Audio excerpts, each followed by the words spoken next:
RTI Live News. Ask for right. నమస్తే RTI Live News కు స్వాగతం.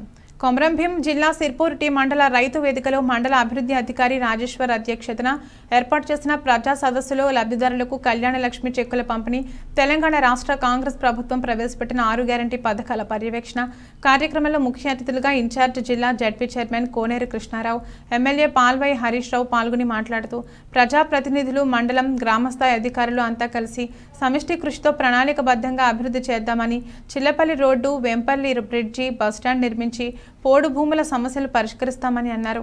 ప్రభుత్వం ప్రవేశపెట్టిన 6 గ్యారంటీ పథకాలను అదేవిధంగా కేంద్ర ప్రభుత్వం నుంచి మనబడి NREG నిధులు మంజూరు చేస్తుందని అన్నారు.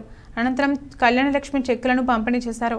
ఈ కార్యక్రమంలో వివిధ శాఖ ప్రభుత్వ అధికారులతో పాటు సర్పంచ్లు, ప్రజలు తదితరులు పాల్గొన్నారు.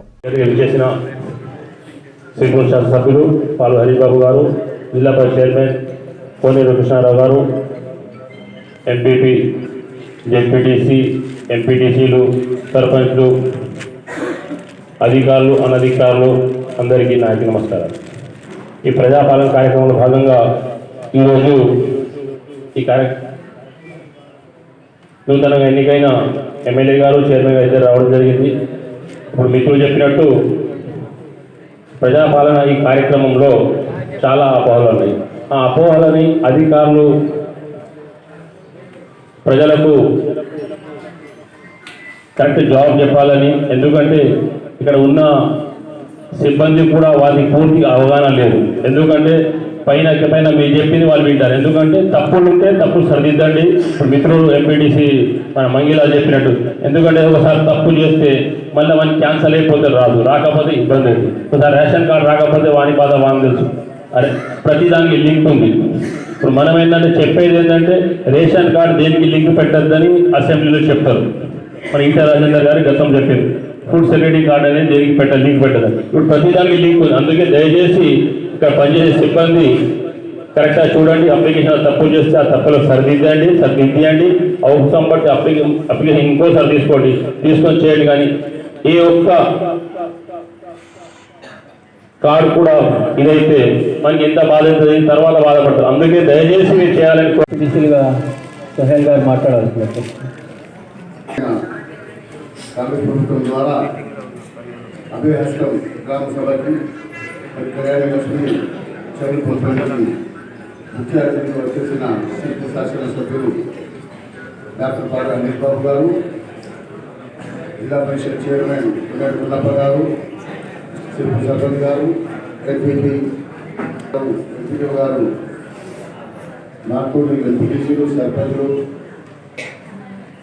ఉన్న అభివృద్ధి పనులు ఎక్కడెక్కడ ఆగి మీరు ముందుకు తీసుకొని పోతారని ఆశతోనే ఉన్నాం. అదేవిధంగా చైర్మన్ గారు కూడా సిర్పూర్ మండలం మీద ఎక్కువ దృష్టి పెట్టి అతను ఉన్న అంతకాలం 8 నెలలు 9 నెలలు ఇంత ఉన్న కాలంలో సిర్పూర్ మండలికి ఎక్కువ నిధులు ఇచ్చి సిర్పూర్ మండలికి అభివృద్ధి చేయాలి అని నేను మా మండలి తరఫు నుంచి కోరుకుంటున్నాను. ఇదే విధంగా అభయహస్తంలో కొన్ని డౌట్స్ ఉన్నాయి. నాకు ఒక డౌట్ ఉన్నది. ఆ డౌట్ ఏముండేదంటే, దేవుడి దయ నుంచి మన దగ్గర ఉన్న ప్రతి మనిషికి 2 ఎకరాలు 3 ఎకరాలు వరి పంటలు వస్తున్నాయి. ఈ 6 కిలోల బియ్యం మనం ఎందుకు తీసుకోవాలి? ఈ 6 కిలో బియ్యము ఒక ఇంటి నుంచి 30 కిలోల బియ్యం ఎవరైనా సిలిండర్ గవర్నమెంట్ ఇచ్చేస్తే ఒక మండల కేంద్రంలో కానీ ఒక మండలంలో కానీ ఒక 100 క్వింటల్ గవర్నమెంట్ సిలిండర్ చేస్తే ఆ పైసలు మిగులుతాయి. దానికి బదులు ఆరోగ్యశ్రీ పథకం అందరికీ ఇవ్వాలి. ఈ బియ్యంకి బదులు ఆ వైట్, ఎందుకంటే దీన్ని లిస్ట్ పెట్టిరు, వైట్ రేషన్ కార్డు ఇస్తేనే ఆరోగ్యశ్రీ. బియ్యం తీసుకోకపోతే ఆరోగ్యశ్రీ ఉండదు. అంతే కదా సార్? బియ్యం తీసుకోకపోతే వైట్ రేషన్ కార్డు రాదు. నా ఒపీనియన్ ఏముండేదంటే, మీ ద్వారా మీరు సిర్పూర్ కాన్స్టిట్యూన్సీ నెంబర్ 1 మీరు ఒక ప్రపోజల్ పెట్టండి సిర్పూర్ కాన్స్టిట్యూన్సీ తరఫు నుంచి. కొన్ని సిలిండర్ ఎవరు చేస్తారో వాళ్ళకి ఆరోగ్యశ్రీ కూడా వైట్ కార్డ్ నెంబర్ ఇచ్చి ఆరోగ్యశ్రీ వరకే వాళ్ళకి పరిమితం చేయాలి. దాదాపు నేను అంచనా వేసిన సిర్పూర్ మండల కేంద్రంలోనే నియర్ అబౌట్ ఒక 100 కుటుంబాలు సిలిండర్ చేస్తానికి తయారుగా మాట్లాడితే దానికి మీరు ఒక అంచనా పెట్టుకుంటే 5 ఒక 5 అంటే 30 కిలో అంటే 100 మంది అంటే 30 కిలో ఇట్లా మీరు పెట్టుకొని పోండి. సిరిపూర్ కాన్స్టిట్యూషన్ నుంచి గవర్నమెంట్కి 24 రూపాయలకి సెంట్రల్ గవర్నమెంట్ నుంచి కొంటున్నారు. ఆ పైసలు మనకు మిగులుతాయి. అదే ఆరోగ్యశ్రీలో మనం యూజ్ చేయవచ్చు. అది ఒకటి. ఇప్పుడు రైతు మన బంధు ఉన్నది. రైతు బంధువులో కొంచెం డౌట్లు ఉన్నాయి. ఈ 5 ఎకరం ఇస్తారా, 10 ఇస్తారా, 20 ఇస్తారా తర్వాత. కానీ ఇప్పుడు భార్య పేరు మీద ఉన్నది, భర్త పేరు మీద ఉన్నది. ఇన్ఛార్జ్ చైర్మన్ శ్రీ కోనే, స్థానిక జెడ్పీటీసీ శ్రీమతి నీరెడ్డి రేఖ గారు, ఎంపీపీ గారు, ఎంపీటీసీలు, సర్పంచులు, పత్రికా మిత్రులు, మహిళలు, యువత అందరు కూడా పేరున నమస్కారాలు. సాయంకాలం పూట దరఖాస్తు తీసుకుంటున్నారు. అందులో మహాలక్ష్మి, అందులో యువ వికాసం అనేది యువతకు వారిచ్చిన గ్యారంటీల రూపంలో నిరుద్యోగ వృత్తి తదితర గ్యారంటీలను తర్వాత నెరవేరుద్దామనుకునే ఉద్దేశంతో ఈ దరఖాస్తులో చేర్చలేదు. కాబట్టి ఇవన్నీ దరఖాస్తులు ఇంకా 4 రోజులు, ఇంకెన్ని గ్రామాలు ఉన్నాయి, ఎన్ని గ్రామాలు ఉన్నాయి, 4 days ఉన్నాయి. కానీ ఇంకా 3 రోజులు, 3, 4, 5, 6 ఇంకెన్ని గ్రామాలు బాకీ ఉన్నాయి. వాటికి మొత్తం సిరిపూర్ మండలి అప్లికేషన్ సదస్సులు ఇవాళ సిరిపూర్ మండలంలో ఈ సదస్సు తోటి ముగింపు. కానీ తర్వాత దరఖాస్తులు పెట్టుకోవచ్చు.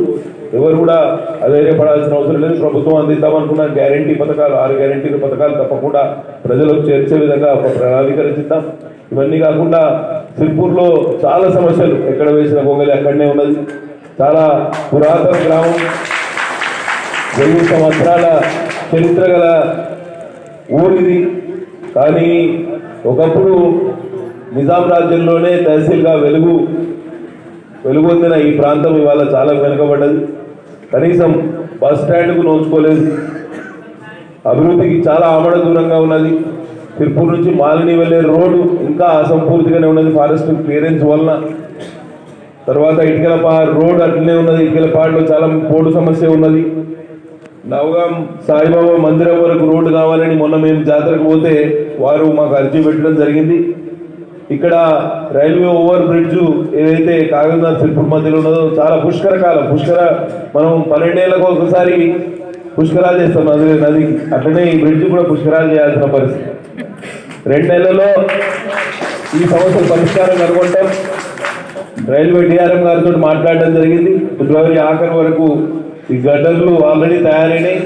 వాటి మీద ఎక్కించి స్లాబ్ వేయాల్సిన అవసరం ఉన్నది. తప్పకుండా ఒక 2 నెలల్లో ఈ సమస్య పరిష్కారం కనుగొంటాం. 3rd లేనింగ్ కూడా ఆల్మోస్ట్ అయిపోయింది. కాబట్టి మనకు రావాల్సిన ట్రైన్లు అన్ని ప్యాసింజర్ బంద్ అయింది. తప్పకుండా అన్ని ప్యాసింజర్లు కూడా పునరుద్ధరిస్తాం. దాంతో ఏమవుతుందంటే సిరిపూర్లో కూడా స్టాప్ ఉంది. భాగ్యనగర్ ఎక్స్ప్రెస్ని బల్లార్షా వరకు కొనసాగించాలని మహారాష్ట్ర ప్రజలు కోరుతున్నారు. కనీసం సిరిపూర్ వరకన్నా పొడిగించాలని మనం చాలా కాలంగా అడుగుతున్నాం. తప్పకుండా ఆ సమస్య కూడా పరిష్కారం చూపిస్తాం. రైల్వే సమస్యలు చాలా ఉన్నాయి. డెవలప్మెంట్ రైల్వే స్టేషన్ కానీ ట్రైన్ స్టాపేజ్ లేక చాలా ఇబ్బందులు ఉన్నాయి. తర్వాత పెద్దబండ నుంచి దమ్ముగ రోడ్డు కూడా మంజూరైంది. 6 రోడ్ అది. తప్పకుండా అది కూడా త్వరలోనే పూర్తి చేద్దాం. మాకిడి వరకు ఉన్న రోడ్డు చాలా చిత్రమైంది ఉన్నాయి. తప్పకుండా ఆ ఉడికిలి లిఫ్ట్తో పాటు లోనవెల్లి లిఫ్ట్ కూడా దాని పునరుద్ధరణ కోసం వేచి ఉన్నది. అవతల సాండ్గాం నుంచి కూడా కొంచెం సిరిపూర్ మండలానికి నీళ్ళు వస్తాయి. సాండ్గాం లిఫ్ట్ 4 లేన్ల జాతీయ రహదారి, 11,000 కోట్ల రూపాయల ప్రాజెక్టు మంచి ఆ రోడ్డు సాండ్గాం మీదుగా మహారాష్ట్రలో ఎంటర్ అవుతుంది. అక్కడ అంతర్రాష్ట్ర వారధి కూడా ఏర్పడుతుంది. కాబట్టి మనకు రవాణా సౌకర్యం కూడా తీరనున్నది. దేవపల్లి వద్ద ఉన్న పొలం కూడా ప్రజలు చాలా ఇబ్బందులు పడుతున్నారు. వాళ్ళ పొద్దున నన్ను కలవడం జరిగింది. వారికి వర్షాకాలం వస్తే వాటి గురించి కూడా ఐటీడీఓ వారితో చర్చిస్తాం. ఇంకా బిఎస్ఎన్ఎల్ టవర్లు ఇటుకలపాడులో ఒక బిఎస్ఎన్ఎల్ టవర్ నిర్మాణం జరుగుతున్నది. ఒకటి మాదిరిలో జరుగుతున్నది. ఒక బిఎస్ఎన్ఎల్ టవర్ నిర్మాణానికి కేంద్ర ప్రభుత్వం 1,40,00,000 రూపాయలు వెచ్చిస్తారు.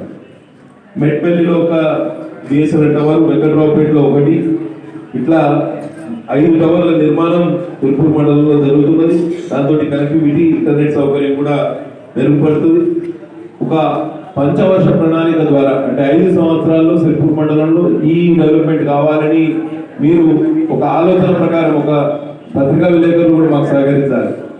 ఒక 5 సంవత్సరాలు మనం ఒక టార్గెట్గా తీసుకొని ఒక 5 years మనకు కావాల్సిన డెవలప్మెంట్ అంతా ప్రభుత్వం ముందు ఉంచే ప్రయత్నం చేస్తే ప్రతి సంవత్సరం ఒక 20% నిధులు విడుదల చేసినా కూడా మన పనులన్నీ పూర్తి చేసుకునే అవకాశం ఉంటుంది. అన్ని పనులు ఒకటే వదులుతున్నా ఒకటే సంవత్సరం అయితే అంటే మనం అత్యాశకు లోనైన వాళ్ళమే ముందుకు ఎక్కే ప్రయత్నం చేద్దాం తప్పకుండా. ఇవాళ సోహెల్ భాయ్ కొద్దిసేపు వకీల్ లాగా బిహేవ్ చేసి కొద్దిసేపు జడ్జి లాగా బిహేవ్ చేసి ఇవాళ క్లాసులు తీర్పు కూడా ఇచ్చింది, అందరినీ కలుపుకోవాలి, అభివృద్ధి చేయాలి. కాబట్టి మంచి ఆలోచన. ఇవాళ భారతదేశ ప్రధానమంత్రి నరేంద్ర మోడీ గారు భారతీయ జనతా పార్టీకి నాయకుడు, ముఖ్యమంత్రి రేవంత్ రెడ్డి గారు కాంగ్రెస్ పార్టీ నాయకుడు, అవునా? ఇవాళ ఎంపీ గారు స్వయం బాబురావు గారు భారతీయ జనతా పార్టీ చెందినవారు, ఎమ్మెల్యే నేను భారతీయ జనతా పార్టీ చెందినవారు, వాడిని పార్టీ చెందినవారు, సర్పంచ్ ఏమో మళ్ళీ బీఆర్ఎస్ పార్టీ చెందినవారు. అన్ని పార్టీలో ఉన్నారు పైన కింది వారు, అందరు కలిస్తారు కదా అభివృద్ధి జరిగేది. ప్రభుత్వంలో ఫుల్ స్టాప్ కామాలే ఉంటాయి కానీ ఫుల్ స్టాప్ ఉన్నది ఎక్కడ కూడా. ఎవరు ప్రభుత్వం ఎవరు చేపట్టినా కూడా అది నిరంతర ప్రక్రియ. వైఎస్ఆర్పీ గారు చెప్పారు, మా ప్రభుత్వం మేము అధికారంలో ఉన్న గత ప్రభుత్వం ఏదైతే ప్రతిపక్షం అవుతాం, ఇక్కడ ప్రజాపాలన సదస్సుకు వచ్చే వరకు మేము అధికార పక్షం లాగా బిహేవ్ చేయాల్సి వస్తుంది. అల్టిమేట్ గా ప్రజలకు న్యాయం జరగని ఏ వ్యవస్థ కూడా అక్కడికి రాని వ్యవస్థ. ఎన్ని మాటలు చెప్పుకున్నా కూడా మనం డెవలప్మెంట్ చేయకుండా, ప్రజలకు సంక్షేమం చేయకుండా, ఎన్ని బీరాలను పలికినా కూడా దండగి. కాబట్టి ఇది అల్టిమేట్ గోల్ కావాలి. అభివృద్ధి అనేది మన ఎజెండా కావాలి. తప్పకుండా రాబోయే రోజుల్లో ఇంకా కొన్ని సమస్యలు ఉన్నాయి. పీడిఎస్ రైస్ దుర్వినియోగం గురించి చాలా వరకు చర్చ జరుగుతుంది. 30 రూపాయలు ఖర్చు పెడుతుంది ప్రభుత్వం 1 కిలో బియ్యం మనకి ఇవ్వడానికి. ఇవాళ ఏమైతుంది, మళ్ళీ 6 నెలల తర్వాత అదే బియ్యం మన రేషన్ షాప్కి వస్తుంది. ఎందుకు వస్తుంది? జనాలు తింటలేరు ఆ బియ్యం, అది మళ్ళీ రీసైక్లింగ్ అవుతుంది. అది 15-16 రూపాయలకు వాళ్ళు అమ్ముకుంటారు, మళ్ళీ 30 రూపాయలకు అదే గవర్నమెంట్ దగ్గర కొంటుంది వాళ్ళ దగ్గర, మళ్ళీ అది మళ్ళీ సప్లై చేస్తుంది. కాబట్టి ఈ విషయంలో చాలా వరకు దేశవ్యాప్తంగా ప్రత్యామ్నాయంగా ఆ 30 రూపాయలకు ఒక వ్యక్తికి కిలో 5 కిలోలు 6 కిలోలు అనుకుంటే 6 × 30 రూపాయలు 180 రూపాయలు వాళ్ళ అకౌంట్లో వేస్తే ఎట్లుంటుంది అనేది ప్రభుత్వం చాలా కాలంగా ఆలోచన చేస్తుంది. కానీ రైతులు పండించే ధాన్యాన్ని ఏం చేయాలి, ఇది కూడా క్వశ్చన్. అది అప్పుడు ఎక్స్పోర్ట్ చేయాల్సి వస్తుంది, ఎందుకంటే భారతదేశంలో ఆల్రెడీ సర్ప్లస్ ధాన్యం ఉన్నది. కాబట్టి ఇవన్నిటి సమస్యలకు పరిష్కారం కూడా చూపించే ప్రయత్నం చేయాలి. ఇది జాతీయ స్థాయిలో, పార్లమెంట్ స్థాయిలో, అసెంబ్లీ స్థాయిలో జరగాల్సిన నిర్ణయం. తప్పకుండా ఇవాళ ఏజెన్సీ గ్రామాల్లో కూడా చాలా సమస్యలు ఉన్నాయి. భూపాలపట్నంలో గిరిజనేతలు చాలా సమస్యలు ఎదుర్కొంటున్నారు. లోనవెల్లిలో ఏజెన్సీ ప్రాంతాల్లో, ఏజెన్సీ గ్రామ పంచాయతీల్లో గిరిజనేతలు చాలా సమస్యలు. పట్టా ఒకరి పేరు మీద ఉంటుంది, కబ్జా ఇంకొకరికి ఉంటుంది. సముద్రం బాబాసాహెబ్లో ఉండే మొత్తం ఊరంతా అది పట్టాల సమస్య, భూముల సమస్య. లోనవెల్లిలో కూడా అటువంటి సమస్యలు ఉంటాయి, భూపాలపట్నంలో కూడా అదే సమస్యలు ఉంటాయి. పోటు భూముల సమస్య చాలా తీవ్రంగా ఉన్నది ఈ మండలంలో కూడా. వీటన్నిటికి పరిష్కారం కనుగొనాలంటే ఒక ప్రణాళికాబద్ధంగా ముందుకు పోవాల్సిన అవసరం ఉన్నది. తప్పకుండా మీకు ఈ అన్ని విషయాల మీద పూర్తి అవగాహన మీరు కూడా కలిగి ఉండాలి. ఇవాళ రేపు R&B రోడ్డు పెద్దబండ నుంచి జమ్ముగా వరకు రోడ్ అయింది అనుకోండి, ఆ రోడ్డులో నాణ్యత కాపాడుకోవాల్సిన బాధ్యత స్థానికులకు కూడా ఉంటుంది. క్వాలిటీ కంట్రోల్ ఢిల్లీ నుంచి, హైదరాబాద్ నుంచి వచ్చి క్వాలిటీ కంట్రోల్ చెక్ చేసి రోడ్డు బాగుందా లేదా అని చెక్ చేసే అవసరం రావద్దు. ఇవాళ రోడ్ వేస్తే 6 నెలలు 3 నెలలకే కొట్టుకుపోయే పరిస్థితి. మరి దాన్ని నివారించాలంటే మీరు ఎక్కడికెక్కడ అలర్ట్గా ఉండాలి, విజిలెంట్గా ఉండాలి.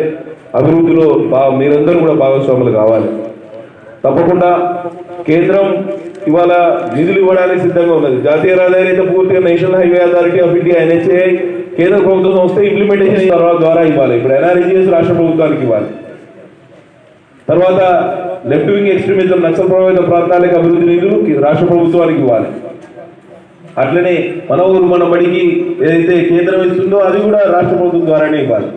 రాష్ట్ర ప్రభుత్వం ఇవాళ ఏమైంది, మొత్తం అప్పులో ఊరుకుపోయింది. 100 రూపాయలు మనకు రెవెన్యూ రాబడి వస్తే దాంట్లోకి వెళ్ళి 34 రూపాయలు కేవలం అప్పులకు వడ్డీలకే పోతారు. 35 రూపాయలు పింఛన్లు జీతాలకు సరిపోతారు. అంటే వచ్చిన 100 రూపాయలు 69 రూపాయలు పక్కన పెట్టాలి ఫస్ట్. తర్వాత 31 రూపాయలలోనే అభివృద్ధి కావాలి, సంక్షేమం కావాలి, ఉచిత బస్సు ప్రయాణం కావాలి, 500 రూపాయల సిలిండర్ కావాలి, 6,000 రూపాయల వికలాంగుల పెన్షన్ కావాలి, 4,000 రూపాయల ఓల్డేజ్ పెన్షన్ రావాలి, 5 లక్షల రూపాయల ఇందిరమ్మ ఇల్లు రావాలి. ఇంకెన్ని పథకాలు ఇవన్నీ. అసెంబ్లీలో మేము మాట్లాడుతున్నాం, అధికార పార్టీ ఎమ్మెల్యేలందరం మేము గెలిచినామని. చాలా మంది 57 మంది కొత్త ఎమ్మెల్యేలకు అవకాశం ఇచ్చింది ఇవాళ తెలంగాణ రాష్ట్రం. 57 సగం శాసనసభ కొత్త ముఖాలతోటి, ఫస్ట్ టైం ఎమ్మెల్యేస్ తోటి నిండి ఉన్నది సగం శాసనసభ. మీరు చూడండి,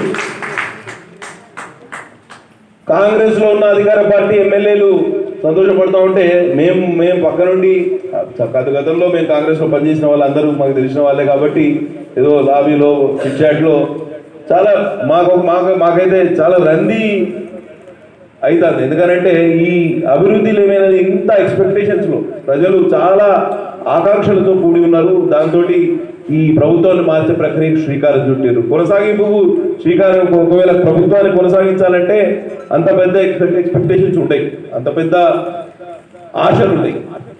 కానీ ప్రభుత్వాన్ని మార్చే ప్రక్రియలో చాలా ఆశలు ఉంటాయి ప్రజలకు. కాబట్టి వాటన్నిటినీ పూర్తి చేయాలంటే కొంచెం నిధుల లేమి కూడా ఇబ్బందికరమైన పరిస్థితి ఉంటుంది. తప్పకుండా అన్ని సమస్యల మీద అవకాశంగా సానుకూలంగా మనం స్పందిద్దాం. ఇక్కడ రాజకీయాలకు తావు లేకుండా ఎన్నికలు అయిపోయినాయి. స్థానిక సంస్థల ఎన్నికలు కూడా ఇప్పుడు ఉండకపోవచ్చు, పార్లమెంటు ఎలక్షన్ తర్వాతనే ఉండవచ్చు. కాబట్టి కొన్ని రోజులు మనం రాజకీయానికి విరామం ఇచ్చి అభివృద్ధి యజ్ఞంలో మీరందరూ భాగస్వాములు కండి. చాలా వరకు స్థానిక సంస్థల ప్రతినిధులకు కూడా ఏం అధికారాలు లేకుండా పోయినాయి. ఒక సర్పంచ్ కానీ, ఎంపీటీసీ కానీ, జడ్పీటీసీ కానీ ఇవాళ